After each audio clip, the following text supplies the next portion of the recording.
శనార్థులు బోనాల జాతర కదా గందుకే నిన్నటికెళ్ళి తల్లి దగ్గరనే పూజలు చేసుకుంటున్నా. ఇప్పుడు అమ్మవారి ఊరేగింపు కాడికెళ్ళి వస్తున్నా. అబ్బా ఏమన్నా పండగనా. గీ 2 రోజుల జాతర ముచ్చట్లా అని చెప్తా గాని గంటకంటే ముందు గల హెడ్లైన్స్ చూడుర్రి. అంబారెక్కిన అమ్మవారు, దద్దరిల్లిన పెద్ద దర్వాజా.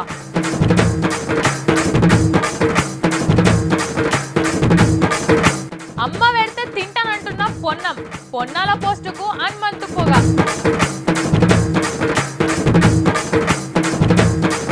ధర్మ దర్శనం రాజధానికి కానుక, కుండీలు తెరిచి కూసున్న చంద్రం. సినిమాలకే సినిమా చూపించిన దొంగ, కాకెత్తుకపోయిన రుద్రమ్మ నగలు.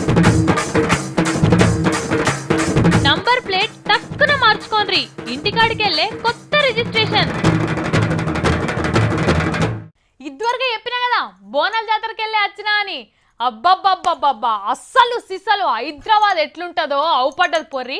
మన దేవతలు, మన మొక్కులు, మన పాటలు, మన తెలంగాణ. ఇక చెప్పేది అందుకైతే నా కాడ మాటలు లేవు, అస్సలేవు కూడా. ఇక మీరు మాత్రం చూడాల్సిందే లాల్ దర్వాజా బోనాలు ఎట్లా జరిగినాయి ఏంది మీరు చూపియుర్రి.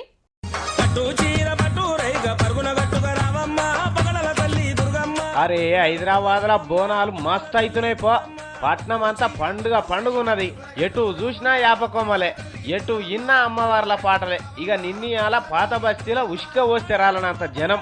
అమ్మవారిని అంబారి మీద, అదే ఏనుగు మీద ఊరేగించిర్రు. ఇది చూస్తేందుకు 2 కళ్ళు జాలకపోయా. అగో ఎంత టీవీగున్నదో చూడుండ్రి. ఏనుగు మీద దేవత చల్లగా చూడాలి తల్లి, మమ్మలను ఏనుగెక్కినట్టు కాదు. ఇక పోతరాజుల వీరాంగం అయితే చెప్పుకోవశం కాదు. ఇగో ఎయ్ ఎయ్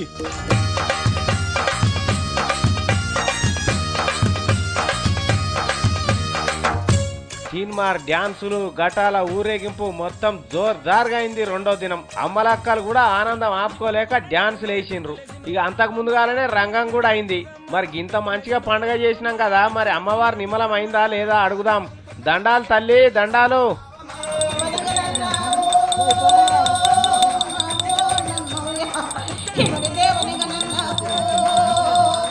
తల్లి మరి కొత్త రాష్ట్రం వచ్చే ఎట్లుండబోతుంది? బంగారు తెలంగాణ అవుతుందా?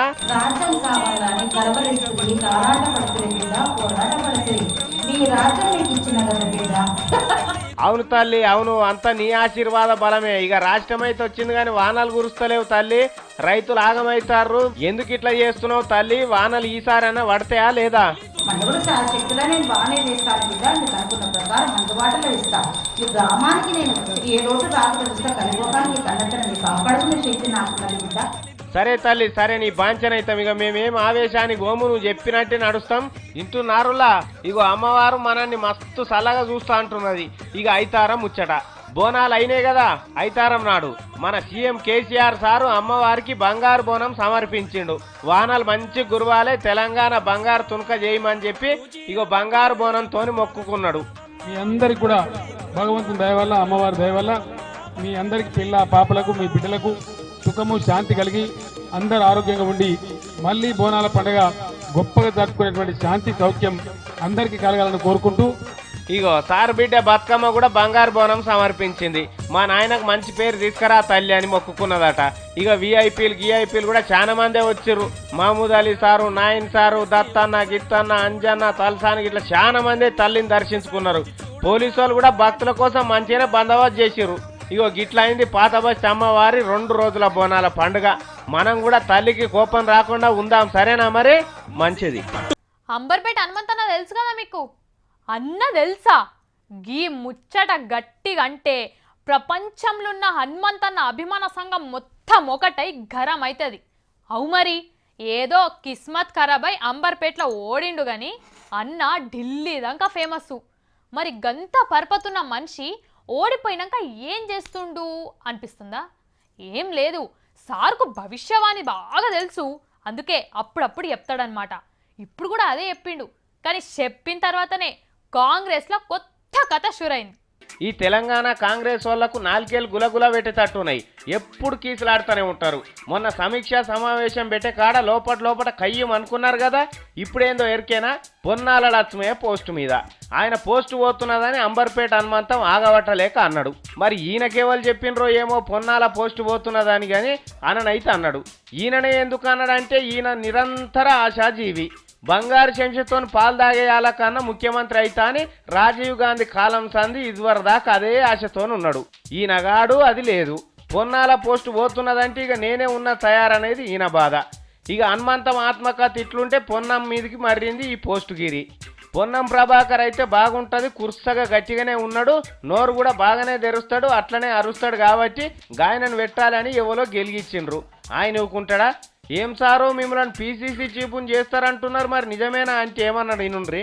సరే బ్రో, నేను రేసులు లేను, పార్టీ ఇస్తే తీసుకోవడానికి నాకే అభ్యంతరం. ఇన్నరా సార్ లేనే లేడు రేసులో, ఆలోచన కూడా వస్తేనే లేదన్నాడు చెప్పిండు కదా.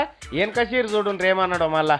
నేను ఓడిపోయానా అని నారాజా ఇంటికాడ లేను, నా పనిలో నేను పార్టీలో నేను గాంధీ భవన్కి వెళ్తా ఉన్నా, జిల్లా కాంగ్రెస్కి వెళ్తా ఉన్నా, జిల్లా పరిషత్ మెంబర్ల మీటింగ్ పెట్టినా పోయినా, కాంగ్రెస్ కార్పొరేటర్ల మీటింగ్ పెట్టినా పోయినా, మండల పరిషత్. అర్థమైందా? సార్ మనసులో మాత్రం లైన్లోనే ఉన్నాడు, బయట మాత్రం రేసులో లేడు. అమ్మ అన్నం పెడితే తిందామని చూస్తున్నాడట. మరలే నేను అడుగుతలేను, అమ్మ అన్నం పెడితే తింటా. మరి అడగందే అమ్మాయినా అన్నం పెట్టదంటారు కదా పొన్నం సారు. జర ఇది కూడా ఆలోచన చెయ్యి. కానీ చూడుండ్రి హనుమంతం ముచ్చట ఆఖరికి ఏం దాకా వచ్చిందో చూడాలి, ఎవరి మాట నిజమవుతుంది అనేది. కానీ ఇగో ఇసొంటి ఉద్దర పంచాదులు తీసుకుంటారు, లోపల చేసుకుంటే ఏమా ఇసొంటిది అంతా. సీమాంధ్ర అంటే మీకు ఏం యాదికొస్తుంది? మీ సంగతి ఏందో కానీ నాకైతే సింగపూరే యాదికొస్తుంది. చంద్రాల్ సార్ చెప్పిండు కదా గప్పట్లనే, సీమాంధ్ర గానే కాదు సింగపూర్ అనుకోర్రి అని. ఇగో గా మాటలు గిప్పటిదాకా నా చెవులలో మోగుతూనే ఉన్నాయి. ఇక కొందరైతే సీమాంధ్రను సింగపూర్ అని కూడా పిలుచుకుంటున్నట్టు అగ్గి నడుమా. మంచిదేనాయే, చంద్రబాబు జల్దీనే చేస్తాడు, మనం కూడా అప్పుడప్పుడు బస్సు ఎక్కి పక్కకున్న సింగపూర్కి పోవచ్చు అని అనుకున్నా. మరి సార్ ఏం చేస్తుండో ఎరికేనా? చూడురి, మీరు సచివాలయంలో కెమెరా పెట్టుర్రే. సచివాలయంలో చిత్ర విచిత్రమైన ముచ్చట్లు అవుతున్నాయి. అవి చెప్పకుంటేనేమో పానం ఆగదా. అందుకే చెప్తున్నాం. ఇగో ఇది మన సచివాలయం, మనదంటే అందులో సగం ఆంధ్రోళ్ళది కూడా ఉన్నదనుకోర్రి. ఇక ఎల్ బ్లాక్లో మొన్ననే ఒక ఉండి తేలింది. కురియక గుళ్ళ పొంటి ఉంటాయి ఉండీలు కనుక సచివాలయంలో ఉన్నదేంది, కొంపదీసి ఇంట్లో కూడా గుడి పెట్టిన రాయిందని అంతా ఎతికితే ఓ కొత్త ముచ్చట తేలింది.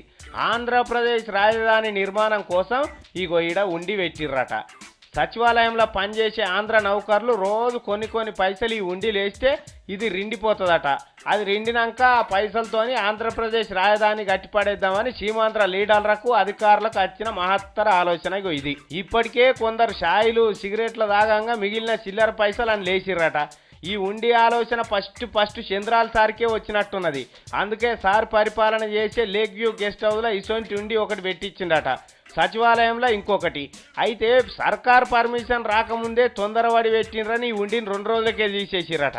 అయినా చంద్రాల సారు, సచివాలయం ఏమన్నా తిరుపతి వెంకన్న గుడి అనుకున్నావా, అందులో నువ్వేమన్నా దేవుని అనుకున్నావా సారు? ఒక్క రోజుకే లచ్చలుగా ఉండిలో పడేటందుకు మా అంటే ఇక్కడ 200-300 మంది సీమాంధ్ర ఉద్యోగులు ఉంటారు. ఇక అప్పుడో పారి కష్టాలు చెప్పుకునేందుకు కొంతమంది జనాలు వస్తుంటారు. వాళ్ళ మీద ఆశలు పెట్టుకొని ఇక్కడ ఉండి పెడితే అది ఎప్పుడు నిండాలి, 1,00,000 కోట్ల రాజధాని ఎప్పుడు కట్టాలి? అయినా రాజధాని కట్టేందుకు ఉండిల బాట పట్టే బదులు నీ ప్రమాణ స్వీకారం కోసం గన్ని కోట్ల రూపాయలు ఖర్చు పెడితివి. గన్ని కోట్లు పెట్టే బదులు అవే పైసలు ఉండిలే వేసి పడేస్తే అయిపోవు కదా సారు. అయినా సీమాంధ్రాన్ని సింగపూర్ చేసేందుకు నీ దగ్గర ఇంకేం ఆలోచన ఉంది సారు అని అడుగుతున్నారు పబ్లిక్. గిదా మీ బండి నంబర్ ఎంత? AP 9B గిట్లనే ఉన్నదా? అర్రే, తెలంగాణ వచ్చిన తర్వాత కూడా ఏపీని మార్చుకోలేదా? ఇంకెప్పుడు మార్చుకుంటారు? TS అని ఎప్పుడు పెట్టుకుంటారు? అయినా మీరు మస్తు బిజీగా ఉంటారాయే. RTA ఆఫీస్కి ఓవుడు కుదరదు కదా కొందరికి. మార్పించుకోకుంటే మార్పించుకోకపోయే కానీ అస్సుంటోళ్ళ కోసం ఒక మంచి శుభార్త పట్టుకొచ్చినా మీకు గిట్లా వనుకొస్తుందేమో చూడురి. పబ్లిక్ పావుల మందం కూడా తక్లీఫ్ కాకుండా చూస్తున్నారు తెలంగాణ సర్కార్ వాళ్ళు. నెంబర్ ప్లేట్ మీద ఏపీ జాగల TS అని రాపించుకోవాల్సి ఉండే కదా. బండ్లు, కార్లు, ఆటోలు ఇట్లా అన్నిటి మీద ఇప్పటికే కొంతమంది రాపించుకుంటారు కూడా. అయితే చాలా మందికి నెంబర్ల మార్పిడి మీద పరేషాన్ ఉండే, ఎట్లయితుందో ఏమోనని. ఎందుకంటే నెంబర్ మార్చడంటే ఉట్టిగానే అవుతుందా? ఆఫీసుకు పోయేటోళ్ళు అయితే 1-2 రోజులైనా సెలవు పెట్టాలి. దందాలు దుకాణాలు నడిపించేటోళ్ళు అయితే బేరాలు బంద్ చేసుకోవాలి. ఇక ఆర్టీఏ ఆఫీస్కి పోయి లైన్ కట్టాలి, పైసలు ఖర్చు పెట్టవలసి ఉంటుంది. ఇవన్నీ మనుషులనే అనుకొని చూస్తామైతే అని ఊకుంటున్నారు చాలా మంది. ఇక పబ్లిక్ ఇట్లా అనుకుంటున్నారని తెలుసుకున్నట్టున్నారు సర్కారు వాళ్ళు. ఏంటనే మంచి ఆలోచన చేసిండ్రు. ఆర్టీఏ ఆఫీస్కు పోకుండా లైన్లు కట్టకుండానే ఇంటికాడ కూర్చొని బండి నెంబర్ మార్చుకునే ఏర్పాటు చేసిండ్రు. అదెట్లా అనుకుంటున్నారా? ఏం లేదు, మీ కంప్యూటర్లను సెల్ ఫోన్లను ఇంటర్నెట్ ఉంటే చాలనట. ఆర్టీఏ శాఖల సైట్లోకి పోయి పాత నెంబర్ కొట్టంగానే కొత్త నెంబర్ వస్తుందట. ఇక నెంబర్ను ప్రింట్ తీసుకొని మన ఇష్టం ఉన్న కాడ నెంబర్ మార్పించుకోవచ్చునట. ఇక కాగితాన్ని ఎప్పటికీ పాత కాగితాలతో పెట్టుకోవాలట. గంతే. వెనక సీరికి వీళ్ళను బట్టి ఆర్టీఏ ఆఫీస్కి పోయి కొత్త కార్డు తీసుకోవచ్చునట. ఇంకో వారం 10 రోజులలో ఇంటర్నెట్లో సైట్ షురూ చేస్తారట. మంచిగా లేదు ఈ పని. మరి ఇట్లా లైన్లు కడితే 50-60 లక్షల బండ్లకు నెంబర్లు మార్చుడు ఎన్నేళ్ళకి కావాలనుకున్నారో, లేకుంటే పబ్లిక్ పైసలు టైము ఖరాబ్ అయితే అనుకున్నారో కానీ రవాణా శాఖ వాళ్ళు ఇట్లా చేసిండ్రు. అయితే గీడ ఇంకో ముచ్చట ఏంటంటే, నెంబర్ మార్చుకున్నా కానీ ప్రింట్ తీసిన కాగితం ఎంబర్ లేకుంటే మాత్రం ట్రాఫిక్ వాళ్ళు ఇడిచిపెట్టారు. ఏంటనే బుక్ తీసి చలానా రాస్తారట. గట్లా కాకుండా చేసుకుంటే మంచిగా ఉంటుంది, లేకపోతే మీ ఇష్టం. నెమళ్ళు కనిపిస్తున్నాయా మీకు? నెమళ్ళు అంటే ఏంటిది అనుకుండ్రి దయచేసి. అప్పట్లో ఏడవడతా ఆన్నే ఉండేటి అట, కానీ గీ నడుమ కంటికే కరువైనాయి. మరి గీ నెమళ్ళన్నీ ఎటు పోతున్నాయి, ఏమవుతున్నాయి అని ఆలోచన చేసుకుంటా ఒక ఊరికి పోతే మనసుకు తక్లీఫ్ అయ్యే ముచ్చట ఒకటి ఎరకైంది. ఏడిపే వచ్చింది అనుకోర్రి. గింత అధ్వానం ఉంటా అదేనన్నా. చూడుర్రి గా నెమళ్ళ బాధ ఏందో చూడుర్రో పారు చూడుర్రి. పాపం అనిపిస్తుంది ఈ ముచ్చట చూసినాక. ఎవరు కంట్ల నిప్పులు పోసుకున్నారో, ఎవరి చేతులకు జట్టలు పుట్టినాయో తెలియదు కానీ నెమళ్ళు పుట్టా చచ్చిపోతున్నాయి. నిన్న వరంగల్ జిల్లాలో ఓ 10-20, రంగారెడ్డి జిల్లాలో 10-20, ఇట్లా ఒక్కటే రోజులో 50 నెమళ్ళు చచ్చిపోయినాయట. పాపం అవి ఎవరు తెరవన్న పోతాయా? ఏదో ఇన్ని గింజలు బుక్కి బతుకుతాయి, ఎవ్వరిని ఏమన్నాయి. గసొంటి నెమళ్ళు ఒక్కటేసారి చచ్చిపోయే వరకల్లా పానం కలకలామనం వచ్చే మంచిగా పురిప్పి నాట్యం చేస్తాయి. అవి చూసి ఎంత మురిసిపోతామని చెప్పుండ్రి. అసొంటి నెమళ్ళని చంపేదానికి ఎవరికైనా చేతులు వస్తాయా? పోయి జాతీయ పక్షి. దాన్ని చంపితే కాదు, పగ్గం పెట్టి కట్టేస్తేనే కఠిన కారాగార శిక్ష చేస్తారు. కానీ మన తెలంగాణలో బొచ్చడు నెమళ్ళు మాయమవుతున్నాయట.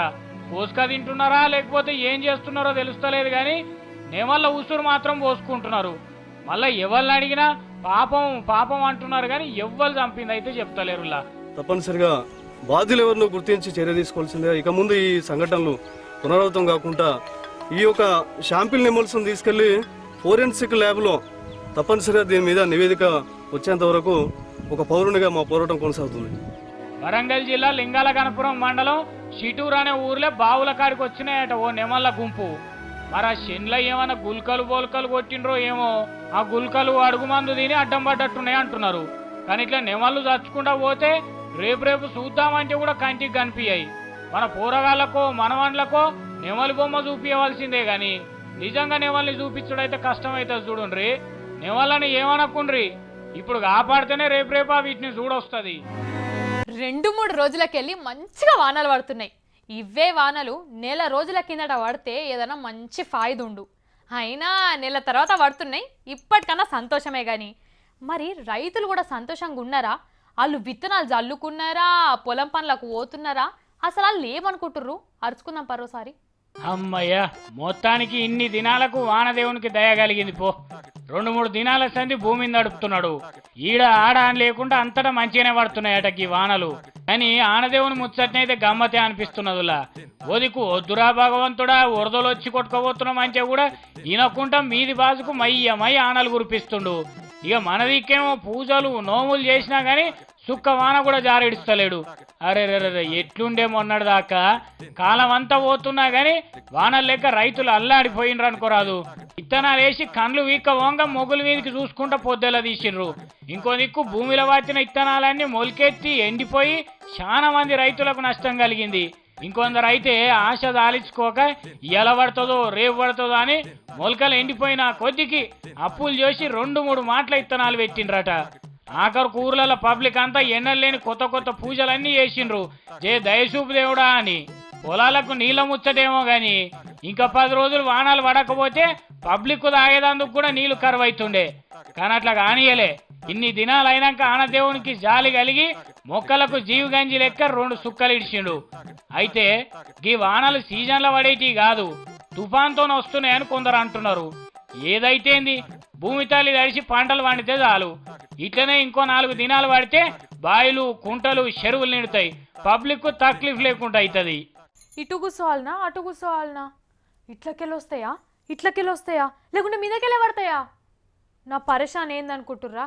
ఏం లేదు, నా భయం నాది. ఇప్పటిదిప్పుడు ఇటు దిక్కుకెళ్ళి రైలు వచ్చింది అనుకోర్రి, నా పరిస్థితి ఏంది? విమానాలు మా ఇంట్లోకి గిట్ల దూరితే, గా బస్సులు రోడ్ల మీద కాకుండా స్టూడియోలోకి వస్తే నేను ఎట్లా తప్పించుకోవాలి ఏంది? గివ్వే ఆలోచనలు. రైళ్ళు పట్టాల మీదకెళ్ళి పోతాయి కానీ బస్సులు రోడ్ల మీదకెళ్ళే పోతాయి కానీ ఇండ్ల పొంట ఎందుకు వస్తాయి పిచ్చి కాకపోతే అని అనుకుంటుర్రా? గీ వార్త చూస్తే మీరు కూడా నా లెక్కనే అనుమాన పడతారు, పైలంగా కూడా ఉంటారు. చూడు షీ ఎంత న్యాలం అయిపోయిందమ్మా. బస్సులు రోడ్ల మీద నడుపుండ్రు అంటే ఇండ్లకి దోలుకొస్తున్నారు. నిన్న పొద్దున్న దామల హైదరాబాద్కి వెళ్ళి కరీంనగర్ పోతున్న ఓ సర్కార్ బస్సు మెదక్ జిల్లా చిన్నకోడూరు మండలం రావునిపాట్ల ఊరు చౌరస్తా కాడికి రాగానే ఎదురుంగో సైకిల్ మోటార్ వచ్చిందట. అరే బస్సు టక్కెర కాగల్లా అని డ్రైవర్ ఏటోది ఇప్పిండట బస్సును. ఆయనతో ఆ బస్సును ఇట్లా మనబోయే పోయి పక్క పంటి ఉన్న ఇంట్లో జొర్రింది. మొత్తం ఇంట్లోకే జొర్రింది అనుకో రాదుండ్రి. ఇక చూడు దర్వాదాలు గిర్వాదాలు గోడలు గీడలు అన్నీ రీపోయినాయి. ఎంత స్పీడ్గా వచ్చి పాడైందో ఏమో కానీ నిమిషముల్లో మనిషి పానం తీసింది. ఆ బస్సు నడిపెట్టాడు ఆ సీట్లనే ఇరికిండు. ఇటు గుంజినా వెళ్ళలే అటు గుంజినా వెళ్ళలే. ఇక చూడు వాని అవస్థ ఎట్లున్నదో.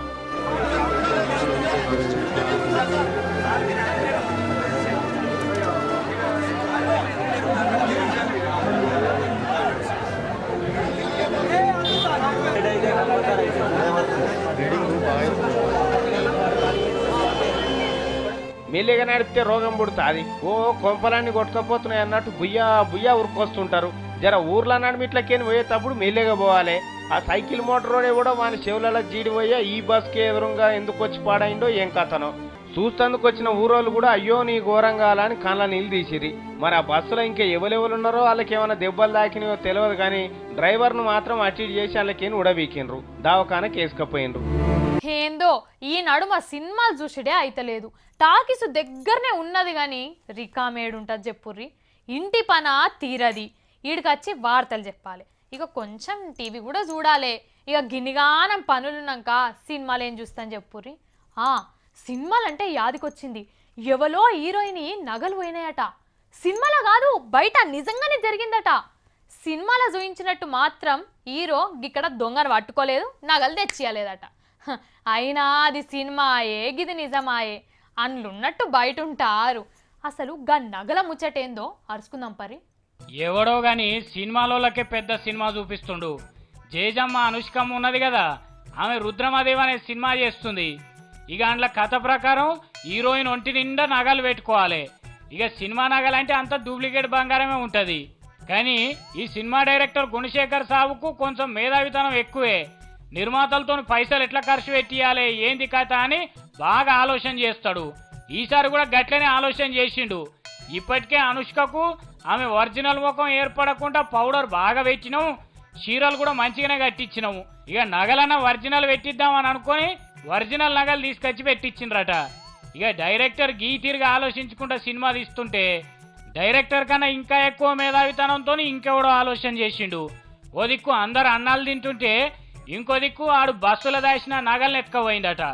10 గ్రాములు 20 గ్రాములు కాదు, మొత్తం కిలోన్నర బంగారం. అటు ఇలువ ఏం తక్కువ 5 కోట్లు ఉంటుందట. ఇక చూడాలి డైరెక్టర్ను నిర్మాతను, వాళ్ళు ఒర్రుడు ఒక్కడే తక్కువ అనుకోరాదు. ఇక పోయి పోలీసు వాళ్ళకి కంప్లైంట్ ఇచ్చిర్రు, దొంగెవలో దొరకబట్టుర్రని. పోలీసు వాళ్ళు కూడా ముందుగాల గీలనే తిట్టిర్రట. మీ క్రియేటివిటీకున్న వాడెత్తు, ఏం మెదలు అవి గంత బంగారాన్ని బస్సులో పెడతారా అని. ఇక దర్యాప్తులో ఇంకో విషయం తెలిసిందట, పోయిన బంగారం అంతా ఒరిజినల్ కాదు, అందులో రోల్డ్ గోల్డ్ కూడా షాన్నే ఉన్నదని అంటున్నారు. మరి దాంట్లో ఒరిజినల్ బంగారం ఎంత రోల్డ్ గోల్డ్ ఎంత అనేది ఇంకా తేలలేదు. చూడాలే మరి ఆ దొంగోడు ఎవడో ఏడికి పట్టుకపోయిండో. అరే వారి అందులో బంగారం అంతా నకిలేనట, అవి తీసుకొని ఏం చేస్తావు? పాపం ఆళ్ళకటి ఇచ్చేయి, సినిమా తీసుకుంటారట. అస్సలే రోజులు మంచిగా లేవు. అడవిలుండే పులులు గిలులు అన్ని గీ నడుమ ఊర్లకే వస్తున్నాయి, జనాలను బెదిరిస్తున్నాయి, లాస్ట్కి వస్తే అవే బెదిరిపోతున్నాయి. ఇక గట్లనే ఒక గుడ్డేలుగు ఒక ఊర్లోకి వచ్చిందట. మరి అది ఊరోళ్ళనేమన్నా చేసిందా లేకుంటే ఊరోళ్ళే దాన్ని ఏమన్నా అన్నారా? అసలు అది ఎందుకు వచ్చింది అరుచుకుందాం పరి. ఈ గుడ్డెలుగుకు సావు రాను నిన్న మళ్ళొచ్చి కరిచింది.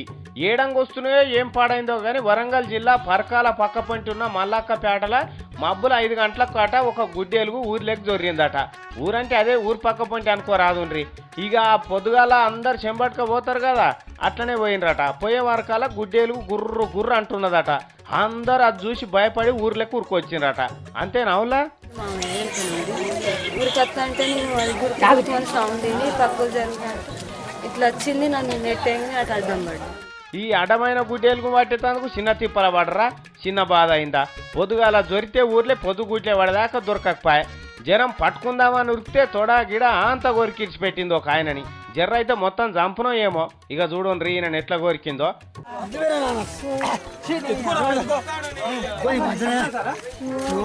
ఇక ఇట్లయితే లాభం లేదని పోలీసు వాళ్ళకి ఫోన్ చేసిండ్రు. అటు అడవి అధికారులకు కూడా ఫోన్ చేసిండ్రు. వాళ్ళు వచ్చి తనలాడినా గానీ దాని నోట్లే మనవయ్య ఇటురికి అటురికి అందరినీ సుడిపెట్టింది. ఆఖరికి ఆ ఊరు శివార్లు ఉన్న పొప్పటి తోటలో జొర్రింది. ఇక ఊరోళ్ళంతా గేరేసిండ్రు చుట్టుముట్టు. అప్పుడు అడివోళ్ళు దానికి మత్తు సూదులు కొట్టిండ్రు. ఇక జర సేపటికి ఆయనతో అడ్డం పడ్డది. ఓ 10-15 మంది పోయి వల వేసి పట్టుకొని వచ్చిండ్రు బయటికి. దీని దాలుగా వాడ ఎంతున్నా చూడుండ్రి, బర్రెపడ్డున్నట్టే ఉన్నది. ఊర్ల పంటి ఉరుకొచ్చుడెందుకు, జనం పానాలు తీసుడెందుకు, వలల చిక్కుడెందుకే గుడ్డేలుగు. ఆ ఊరోళ్ళు 2 గుడ్డేలుగులు వచ్చినాయి ఊర్లేక అంటున్నారు. మరి ఇంకోటి ఆడ జాగున్నదో అదేనాడు గడిచి పాడవుతుందో మందిని అని భయపడుతున్నారు. సిగరెట్లు తాగనోడు వచ్చే జన్మ దున్నపోతాయి ఉడతాడు అని ఎవలో చెప్పిండ్రట. అందుకే చాలా మంది తాగుతుర్రట. మా పక్కింటి పెద్దబాబు చెప్పిండు, దున్నపోతాయి ఉట్టుడే కాదు, తాగితే క్యాన్సర్ వచ్చి సత్తరన్న ఇంటుర్రా తాగుబోతులు. అసలు ఈ సిగరెట్లు తయారు చేసేటోళ్ళని అనాలే. పైసలు సంపాదించేదందుకు వాళ్ళకు గిదే పని దొరికిందా, ఇంకో పని దొరకలేదా? నీ సిగరెట్ కంపెనీలకు అగ్గిదల్గా అని చాలా మంది ఆడవాళ్ళు తిట్టుకుంటారు కదా. ఇగో వాళ్ళ తిట్లే ఇప్పుడు నిజమైనాయి. చూడు రేమైందో. సిగరెట్ తాగితే ఏమొస్తుంది, పొగొస్తుందని కొందరు తాగేటోళ్ళు అంటారు, కానీ క్యాన్సర్ కూడా వస్తుందని వాళ్ళకు కూడా తెలుసు. అయినా అలవాటును వదులుతారా? అమెరికాలో జాన్సన్ అనే మనిషికి కూడా గట్లనే సిగరెట్ అలవాటు ఉన్నది. ఇక ఆయన తాగేది కూడా ఆర్జే రెనాల్డ్స్ అనే సిగరెట్ అట. మన దగ్గర గోల్ఫ్లాక్ ఎట్లనో అమెరికాలో అది గంత ఫేమస్. అగో గా సిగరెట్ను పొద్దు మాపు తాగి తాగి ఆ మనిషి క్యాన్సర్ వచ్చి చచ్చిపోయాడు. కానీ ఆయన ఇంటామే ఏడ్చి ఊకోలే, డైరెక్ట్ కోర్టులనే కేసేసింది. గా కంపెనీ సిగరెట్ తాగితేనే నా పెన్విడి చచ్చిపోయిండు. వాళ్ళ సిగరెట్ తయారు చేయకుంటే మా ఆయన తాగకపోవు సావకపోవు, మీరే నాకు న్యాయం చేయరు దొరా అని జడ్జి సార్ని ఏడుకున్నది. ఇక జడ్జి సార్ కూడా ఆమె చెప్పిన దాంట్లో న్యాయం ఉన్నదని అనుకున్నాడు. సిగరెట్ కంపెనీ వాళ్ళదే తప్పని తెలిసిండు. సిగరెట్లు తయారు చేసి ఆమె భర్తను చంపినందుకు 1,50,000 కోట్ల రూపాయలు ఆమెకు నష్టపరిహారం కట్టుర్రని ఆ కంపెనీకి చెప్పిండు. 1,50,000 కోట్లు అంటే చిన్న ముచ్చట్న? సిగరెట్ కంపెనీని అమ్ముకొని అందులో పనిచేసే వాళ్ళందరూ 10 ఏళ్ళు బయట దస్తేసుకొని కూర్చున్నా అని పైసలు రావు. కోర్టు తీర్పుకు ఆ సిగరెట్ కంపెనీ నోరెళ్ళ పెట్టింది. ఓష్ని కష్టపడి సిగరెట్లు తయారు చేసి జనాలకు క్యాన్సర్ తెచ్చిపెట్టే మాకే గింత జరిమానా ఎట్లేస్తారని అడుగుతుర్రట. కానీ కోర్టు మాత్రం మస్తు తీర్పు చెప్పింది కదా. ఈ దెబ్బకున్న స్వామి రంగ దునియాలున్న సిగరెట్ కంపెనీలు అన్ని తవ్వకొస్తాయి. సిగరెట్ కొనేటోళ్లకు ఇప్పటికెళ్ళి శుద్ధులు కూడా చెప్తాయి, మేము అమ్ముతాం కానీ మీరు తాగకుర్రి క్యాన్సర్ వస్తుందని. అయినా ఇన్ని చేసినా తాగేటోడు తాగకుండా ఊకుంటాడా? సిగరెట్లు అలవాటు ఉన్న వాళ్ళు మానుకోర్రి. తాగాలని అనిపిస్తే అప్పటి మందం నోట్లేమన్నా పిప్పర్మెంటో సోంపు ప్యాకెట్లో వేసుకోండి. ఎందుకు పానాల మీదకి తెచ్చుకుంటారు? ఏమంటారు? గీ మరి ఇయాల్టి ముచ్చట్లు ఎట్లున్నాయి? మస్తున్నాయి కదా. గిట్లనే రేపు కూడా మస్తు ముచ్చట్లు పట్టుకొస్తా. అప్పటిదాకా చూస్తూనే ఉండండి V6.